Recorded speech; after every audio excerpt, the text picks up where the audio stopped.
প্রিয় দর্শক, আসসালামু আলাইকুম। তো দর্শক, যাকে দেখতে পাচ্ছেন তার নাম হচ্ছে সালমা। সালমার বিয়ে শাদী হয়নি। সালমার মা একজন স্কুল হেডমাস্টারের বাসায় রান্নাবান্নার কাজ করে, সে মহিলার আপুর বাসায়।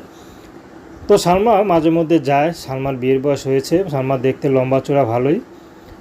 তো সালমা যে শাড়িটা পরেছে তার সেই যে বাসায় কাজ করে স্কুল ম্যাডাম হেডমাস্টার, সে তারা দিয়েছে পুরাতন শাড়ি, সেটাই সালমা পরে ছবি তুলেছেন। তো সালমার বিয়ে শাদীর বয়স হয়েছে, বিয়ে শাদী করতে হবে, অভাবে সংসার। সালমা এখন ইউটিউবে এসেছে বিয়ে শাদীর জন্য। আসলে সালমার বিয়ে হচ্ছে না। আসলে আত্মীয় স্বজন না থাকলে বড় বড় তারা তাহলে মেয়েদের কিন্তু বিয়ে হতে চায় না। তার মধ্যে সালমার বাবা নেই, ছোট একটা ভাই আছে, মাদ্রাসায় পড়ে। তো সালমার মা কাজ করে, সালমা কিছু করে না, ঘর সামলায়। তো সালমা এখন চেয়েছে ভালো একটা মানুষ চায়, যে মানুষ সুখে দুঃখে তার পাশে থাকবে। সালমার খুব পড়াশোনার ইচ্ছা ছিল, নিজের পায়ে দাঁড়ানোর ইচ্ছা ছিল, কিন্তু হয়নি। তো দর্শক, এই ছিল সালমার জীবনের সংক্ষিপ্ত জীবন কাহিনী। তো প্রেম ভালোবাসা বিয়ে শাদী করা একান্ত আপনাদের ব্যক্তিগত ব্যাপার। আসসালামু আলাইকুম রহমতুল্লাহি ওয়া বারাকাতুহু।